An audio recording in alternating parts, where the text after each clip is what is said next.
Ska. Isang lalaking nakatayo ang nagtanong, bayad sa stall para sa buwan. Natakot ang maliit na batang babae. Nakakolekta na siya sa simula ng buwan, ngunit ngayon nasa gitna na, bakit nila gustong mangolekta muli? Sinabi niya na nangungolekta sila ng 3 beses sa isang buwan. Noon, kinaawaan niya si Troy na pumapasok sa paaralan, kaya binawasan niya ang presyo. Ngunit dahil wala siyang silbi, tumigil na siya sa pagkaawa. Wala nang sapat na pera si Alia, kaya hiniling niya sa kanila na ipagpaliban ito sa ilang araw. Tila interesado sila sa kanyang katawan at hindi sa pera. Ang matandang lalaki sa tabi niya ay tumayo sa pagkabalisa. Kung wala kang pera, ipapahiram ko muna sa'yo. Agad siyang sinipa ng lalaki. Kahit na hindi sang-ayon ang mga tao sa paligid, sila ay ang tanyag na ni Gaugang, kaya walang nangahas na kumilos. Narinig nila na sinusuportahan sila ng number 1 gang sa kanluran, ang Hyena Gang, kaya walang nangahas na labanan sila. Muli siyang lumingon kay Alia, inaanyayahan siya na sumama sa kanya para kumain at magbihis ng maganda at hindi na magbebenta ng mga barbecue skewer.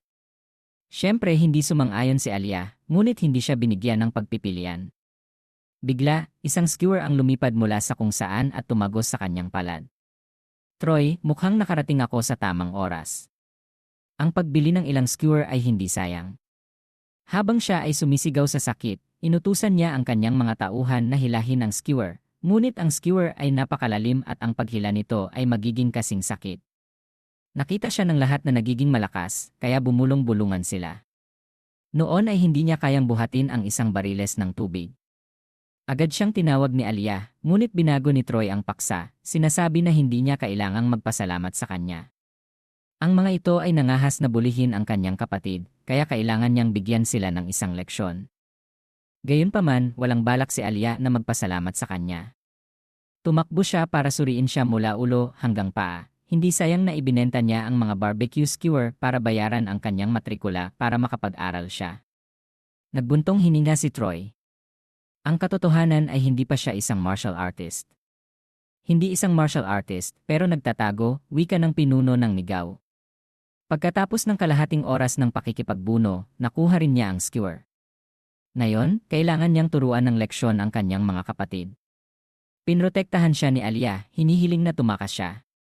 Inutusan niya ang 2 matataas at malalakas na tauhan na harangan ang daanan. Hindi ba magaling ka? Hintayin mong tusukin kita ng ilang butas at tingnan kung kaya mo pa ring itago, banta niya habang naglalabas ng isang punyal. Hinarang siya ni Alia, kung gusto nilang sumama sa kanya, kailangan muna nilang patawarin si Troy. Hindi siya pumayag, mayroon pa siyang mas masahol na paraan para ipanood kay Troy ang kanilang pagkakamansa sa kanya at pagkatapos ay panonoodin siyang patay. Ibinagsak ni Troy sa malayo ang taong lumabag sa kanya sa isang suntok na 8 metro. Nangahas siyang gumawa ng mga bagay sa kanyang kapatid. Ginagawa na niya ang mga bagay sa kanya. Nagulat si Alia. Hindi pa martial artist si Troy, ngunit bakit siya napakalakas? Wala na siyang kaunti pa. Hinaplos niya ang ulo ni Alia para sa paghihirap na tiniis niya. Simula ngayon, poprotektahan niya siya. Nangahas kang suntukin ang magandang mukha ko. Sumugod. Agad na tumayo ang 2 sa harap niya, nagpapakita ng kanilang mga kalamnan na binuo sa pag-ehersisyo ng ilang taon. Ngumisi si Troy. Sa isang galaw, pinabagsak niya silang 2, inaalis ang kanilang ugali na ipakita ang kanilang mga kalamnan. Binali ni Troy ang kanyang mga daliri ng paulit-ulit. Sunod na papasok ang bulaklak na batang lalaki na ito sa timbangan. Bagamat may pasa na ang kanyang mukha, napakalakas pa rin niya. Huwag kang maging mayabang. Mayroon akong number 1 gang sa kanluran, ang Hyena Gang, bilang suporta. Kung nangahas kang suntukin ako, hindi ka patatawarin ni Kevin. Hinawakan ni Alia ang kanyang kamay, ayaw niyang hawakan niya ang Hyena Gang. Sumang-ayon din sa kanya ang mga dumaraan. Ang mga karaniwang tao tulad nila ay hindi maaaring hawakan ang mga yon. Narinig din nila na mayroon silang daan-daang mga hyena na nagbabantay sa bahay. Walang sinabi si Troy. Nagtanong lamang siya sa kanya, si Kevin ba ang iyong boss? Nga. Ngayon, nagsisisi ka na ba? Huli na, nakangiting wika niya, tinuturo ang kanyang mukha. Suntukin mo ako, hindi pwede. Kung gayon tatawagin ko ang aking mga kasama. Sa sandaling ito, tumakbo si Kevin na may dalang isang tumpok ng mga bagay. Boss Troy, binilhan kita ng pinakamasasarap na pagkain sa lansangan na ito. Ang kanyang pampalubag loob at pagsunod ay mukhang isang ama na nagbabalik ng pagkain sa kanyang dalawang anak. Napagtanto ng nakapulang damit si Kevin, hindi niya maintindihan ang nangyayari. Gulat din ang lahat. May peklat sa kanyang mukha at tinatanaw ang buhay sa pamamagitan ng isang mata. Siya talaga si Kevin, ngunit bakit? Siya may mukha ng pagsuyo sa harap ni Troy. Sa sandaling ito, nakita ni Kevin ang sitwasyon na amoy pulbura, agad na nagtanong kay Troy. Agad siyang sumagot na may bumubuli sa kanyang kapatid kaya naghahanda siyang umalis sa kanya. Ano? May nangahas na bulihin ang kapatid ng boss. Hayaan mo akong manghimasok. Pagsisisihan niya kung bakit siya lumitaw sa mundong ito. Iginulong ni Kevin ang kanyang manggas, agresibo na naghahanda sa kanyang atake. Oh! Ngunit sinabi ng demonyong iyon na sinusuportahan siya ng boss, wika muli ni Troy. Nagulat ang mga salitang ito kay Kevin, pinagpapawisan sa lahat ng dako. Tumakbo siya na humihingi ng tawad sa kanya. Boss, maniwala ka sa akin. Sa sandaling ito, lumabas ang lalaking nakapulang damit at ipinakilala ang kanyang sarili. Siya si Kevin Nirgao. Noong nakaraang taglamig, binigyan pa niya si Kevin ng isang balahibong kurbata. Pagkatapos ay lumuhod siya sa kanyang paanan, umiiyak at nagmamakaawa, lagi siyang nakatuon sa pagtulong kay Kevin na pamahalaan ang lansangan sa mga nakalipas na taon. Bagamat walang ambag, ginawa niya ang kanyang bahagi. Nagmamakaawa siya na bigyan siya ng isang pagkakataon. Sa kanyang puso, pinaplano niya ang isang plano. Hindi niya inaasahan na kilala si Kevin ni Troy, kaya kailangan niyang hayaan na palitan ng pera ang tao. Ihihintay niya ang kinabukasan at kakainin ang mga itim na puso para mabayaran ang kanyang pagkawala. Narinig ni Kevin Nirgao na dodoblehin ang bayad. Agad na bumulong ang lahat, pagdodoblehin ito, hanggang kailan nila babayaran ang kanilang upa. Nakita nila si Troy na may isang hindi karaniwang relasyon kay Kevin, kaya gusto nilang hilingin sa kanya na magsalita para sa kanila. Inakala ni Kevin Nirgao na hawak niya ang tagumpay sa kanyang kamay, kaya ngumiti siya kay Kevin, "Boss, tingnan kung paano ka. Magaling ba ako?" Bobo na parang baka, ngunit gustong magpanggap, galit na sinampal ni Kevin ang kanyang mukha. Ang pagdodoblehin ang pera ay makakasama sa kanya. Si Troy ay isang dakilang tagapagbigay ng kanyang kabutihan. Nangahas siyang makagulo sa kanya, hindi na magiging existing ang Nirgao Gang. Pagkatapos tapusin ang pagpapakawala ng kanyang galit, tumungo si Kevin upang humingi ng paumanhin sa mga tao dahil hindi mahigpit ang kanyang pamamahala, kaya naging sanhi ito ng problema sa lahat. Bilang pagpapahayag ng kanyang paghingi ng tawad, si Kevin, ako, ay nagpapahayag na hindi sisingilin ang Meteor Street sa stall fee sa hinaharap. Ano? Hindi na mangumolekta. Napakaganda. Sa wakas, mapapanatili ko ang perang ito para magpakasal. Napakasaya ng lahat, ngunit naintindihan din nila na ginawa ito ni Kevin dahil kay Troy. Muli, sinabi nila na bago nila maliitin siya noon. Ngayon, si Troy ang una, si Troy ang pangalawa, walang sinuman ang una. Nakita ni Alia na napakahusay ng kanyang kapatid at labis siyang ipinagmalaki. Hindi siya gumastos ng maraming trabaho sa pagbebenta ng mga barbecue skewer para magbayad para sa kanyang matrikula. Tapos na si Kevin, bumabalik na humihingi ng patawad kay Troy. Boss Troy, nakita mo ba kung gaano ako kahusay? Medyo, sagot ni Troy. Pagkatapos ay sumama siya kay Alia pauwi, hindi nakakalimutang sabihin sa kanya na dalhin siya sa liwanag ang Hell Arena sa katapusan ng linggo.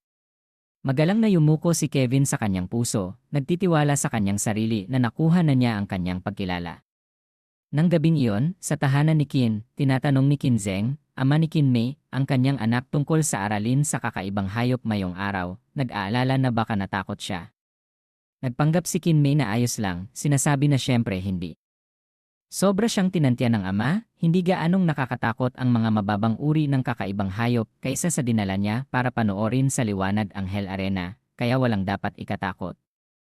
Ikinalugod ito ni Qin Zheng, pinupuri ang kanyang anak.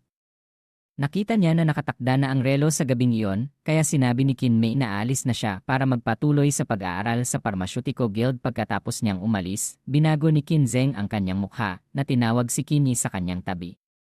Tungkol sa dahilan kung bakit napalaya ang hyena, ayon sa kanyang pagsisiyasat, may isang nag-iniksyon ng berserk drug sa katawan nito. Berserk drug? Sinong nangahas na gumawa nito? Ang mukha ni Qin Zheng ay puno ng madilim na ki. Gayunpaman, nagsisiyasat pa rin si Qin Yi. Bukod dito, sinadya ng lihim na kamay na mag-iwan ng mga bakas, tila gusto nilang magpadala ng banta sa kanya. Galit na ipinukpok ni Qin Zheng ang kanyang kamay sa mesa. Sino ang nangahas na magpadala ng banta sa kanya nang may pagyayabang? Nag-utos si Qin Zheng na imbestigahan ang pinagmulan. Kahit sino, kung nangahas silang hawakan ang kanyang pinakamamahal na anak, kailangan nilang magbayad. Tinalima ni Qin Yi ang utos at umalis tulad ng isang imahe. Muling nahulog sa pag-isip si Qin Zheng. Inisip niya ang berserk na gamot at iniisip ang liwanag ang Hell Arena kinabukasan sa liwanag. Ang Hell Arena, isang labanan sa pagitan ng isang martial artist at ng isa sungay na impyerno Tiger, ay nangyayari sa ilalim ng anyo ng pagsusugal. Hindi inaasahan ni Troy na magiging siksikan ang lugar na ito. Sinabi ni Kevin na araw ng katapusan ng linggo, kaya maraming tao ang pumupunta, ngunit ang mga dumating dito ay hindi karaniwan. 300 taon na ang nakalipas, ang mga kakaibang hayop ay ang mortal na kaaway ng sangkatauhan, sa punto na tumama sila ng hindi nagsasabi. Ngayon, nakikita sila ng lahat bilang kasiyasyang libangan. Hindi alam ni Troy kung ito ay progreso o pagbagsak. Agad na sumugod ang isa sungay na impyerno Tiger. Ang mga kuko nito ay nagpabasag ng kalasag ng mandirigma, at siya ay lumipad, tumama sa dingding, at natulog sa 1,000 taong tulog. Nabigo si Kevin na tumaya ng 100 milyong barya na hindi mura. Curious si Troy at tinanong siya kung mayroong anumang limitasyon sa mga lumalahok, ngunit walang ganoong bagay.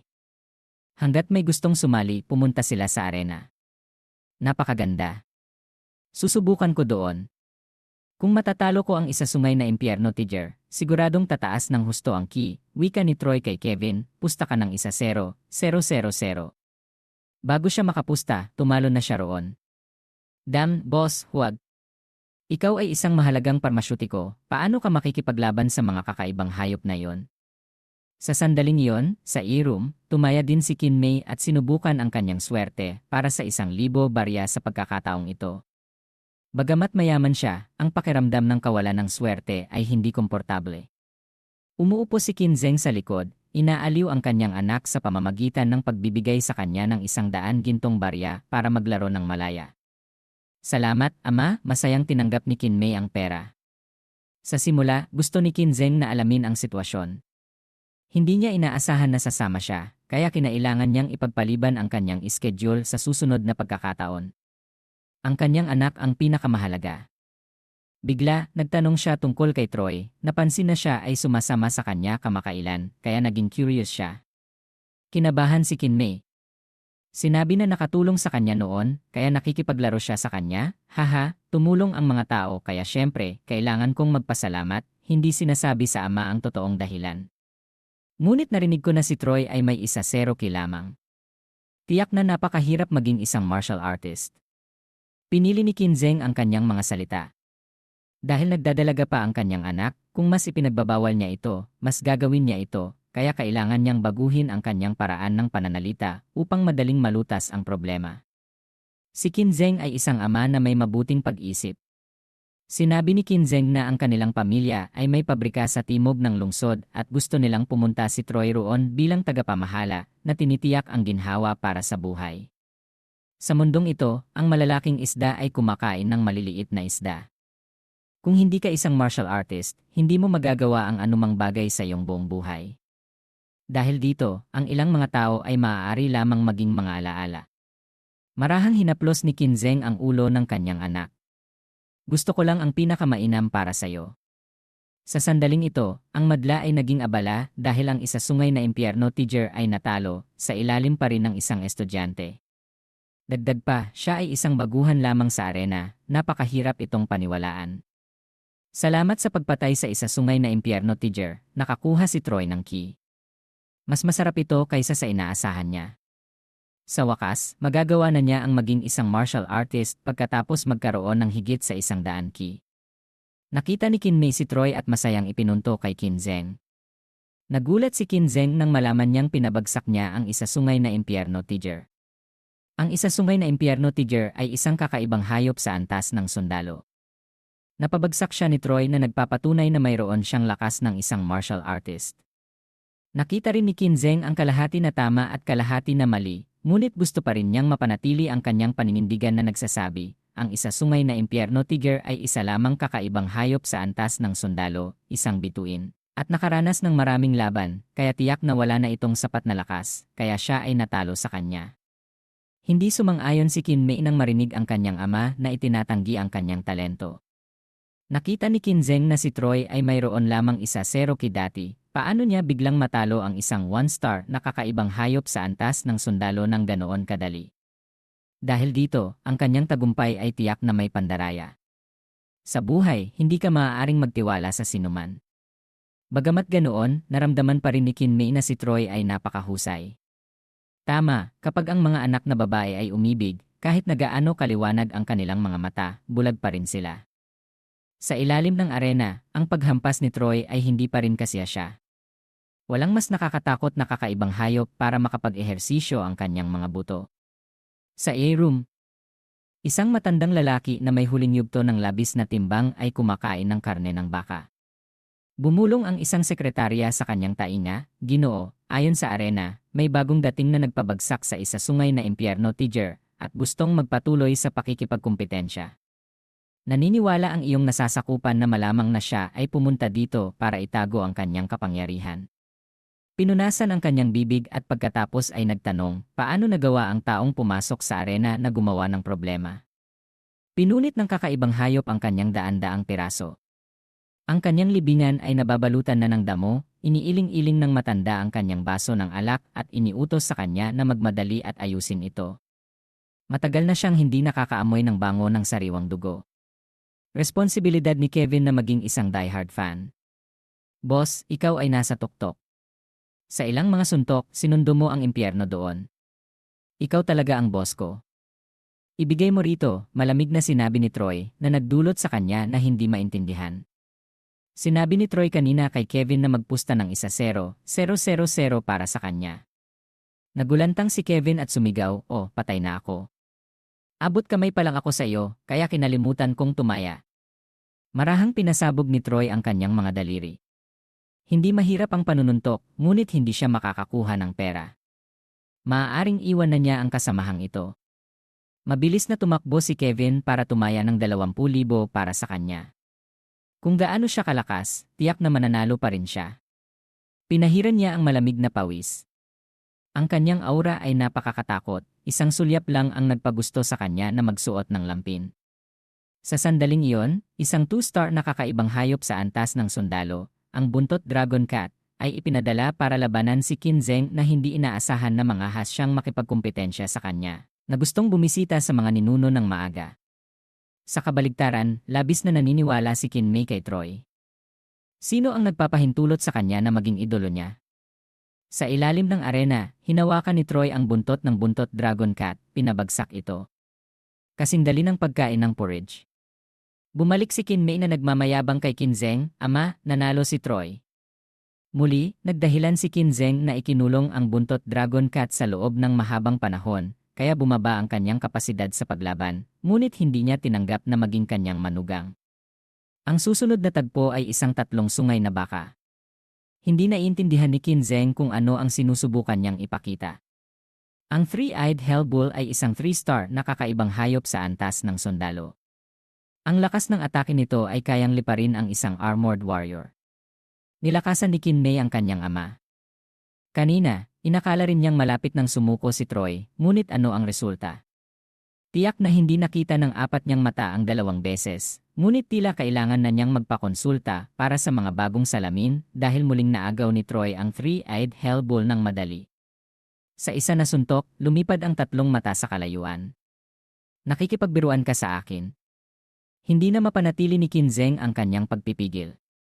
Ang 2 ama at anak ay may magkaibang ugali. Hindi napigilan ni Kinmei na humalakhak. "Ama, may gusto ka pa bang sabihin?" Hindi alam ni Kinzeng kung ano ang sasabihin. Sa kabutihang palad, mayroong isang bagay na nagpalaya sa kanya. Iyon ay ang 6-star na kakaibang hayop sa antas ng sundalo, ang Iron-Armed Gorilla, ngunit hindi niya maintindihan kung bakit ipinadala ng arena ang malakas na kakaibang hayop na yon sa arena. Sa pagkakataong ito, kinailangan humingi ng tulong si Kinmei sa kanyang ama. Bagamat siya ay isang taong gulang ng martial artist, hindi siya nangahas magsakripisyo nang nakatayo sa harap ng six-star na kakaibang hayop sa antas ng sundalo, hindi pa rin si Troy papasok sa propesyon. Nag-aalangan si Kinzeng at pagkatapos ay sumang-ayon. Pagkatapos ng lahat, nailigtas ni Troy ang buhay ng kanyang anak, hindi siya kasing walang silbi gaya ng sinabi.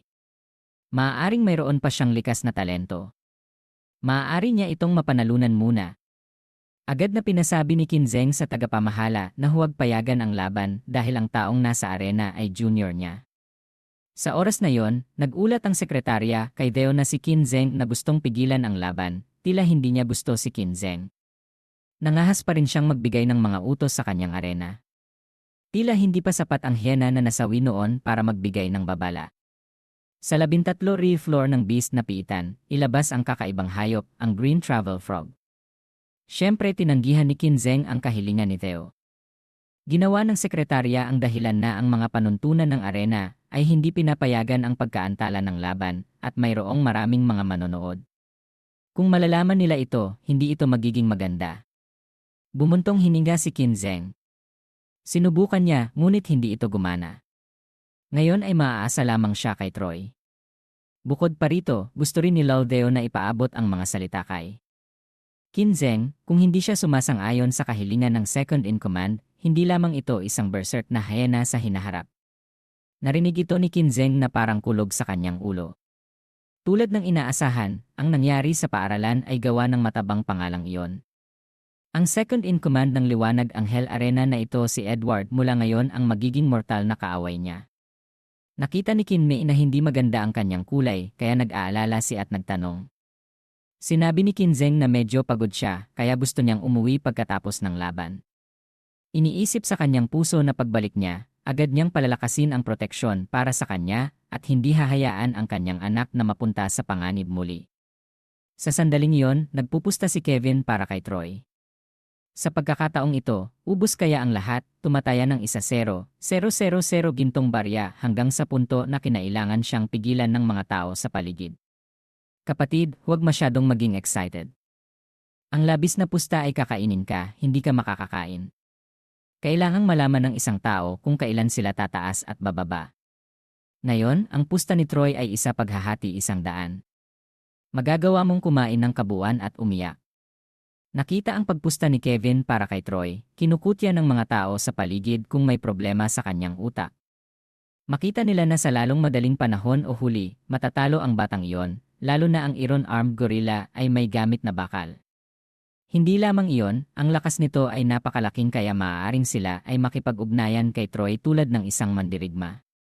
Sa pagkakataong ito, nagkaroon ng ilang mga pasa si Troy. Harapin ang Iron-armed gorilla nang hindi naglalaro, medyo mahirap kainin. Matapos maging isang tunay na martial artist, hindi pa rin niya nagagamit ang kasanayan. Ngayon, subukan niya kasama ang Iron-armed gorilla upang makita kung bumaba ang talento sa loob ng ilang daang taon. Gamit ang kanyang kamay, kinuha ni Troy ang isang espada mula sa malayo. Nakita ng mga manonood na alam niyang gumamit ng armas, ngunit parang huli na. Kung makapanalo sila sa ilang laban, kailangan nilang kusang loob na umatras. Kung pinagalit nila ang arena, ang resulta ay kakilakilabot. Sinabi ni Kinzeng kay Kinan na dapat na silang umuwi. Siguradong matatalo siya. Kung swertehin siya, mapapanatili niya ang kanyang buhay, ngunit sa hinaharap, maaari lamang siyang humiga. Ayaw sumuko ni Kinan, gustong bumaba para iligtas ang buhay ni Troy. Agad na pinigilan siya ni Kinzeng.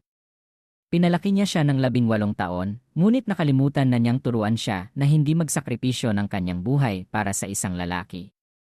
Sa ibaba, tumalo ng Iron-armed gorilla, napakalaki na tinatakpan nito ang araw. Sumigaw ang karamihan, patayin siya. Natense si Kevin na parang nagtitibi. Napusta na niya ang lahat kay Troy.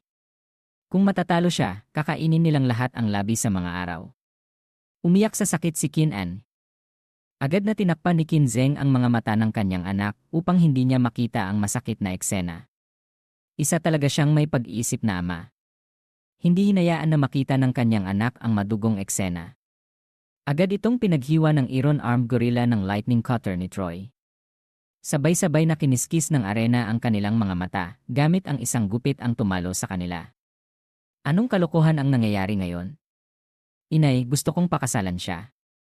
Ito ang pinakamaraming sinasabi ng mga babae sa eksena. Isang hiwa lang. Paano ito nangyari? Ama. Gulat na tinanggal ni Kian ang kamay ng kanyang ama, natuwa nang makita si Troy na buo pa rin ang mga braso at binti, ngunit bakit nahulog ang iron-armed gorilla? May tumulong ba sa kanya? Walang tumulong. Ibagsak ni Troy ang iron-armed gorilla. Bagamat ayaw niya, kailangan pa ring tanggapin ni Qin Zheng ang katotohanan. Nakakuha ng mahigit 100 ki si Troy mula sa iron-armed gorilla, pinataas ang kanyang kabuang bilang sa 233. Anong magandang karanasan? Boss, malaki ang iyong swerte sa pagkakataong ito, 10 milyong barya. Kasama ng kanyang mga tauhan, itinapon ni Kevin ang pera sa kadalakan na naging dahilan upang hindi siya mangahas na tanggapin. Nasa pasilyo ang arena. Pinupuntahan na ni Kevin ang kanyang premyo. Nagpanggap siyang walang muwang at nagtanong sa kanya kung ano ang sinasabi ng mga tao. Ikaw lang ang nanalo, ha? Nakakahiya. Hindi dahil hindi sila nagtitiwala sa Boss Troy. Tumawa ang lahat ng may pagtataka na naging dahilan upang hindi mangahas na lumapit si Troy. Sa pagkakataong ito, nakakuha sila ng maraming pera para mapabuti ang buhay ni Alia at hindi niya kailangang magtrabaho ng husto.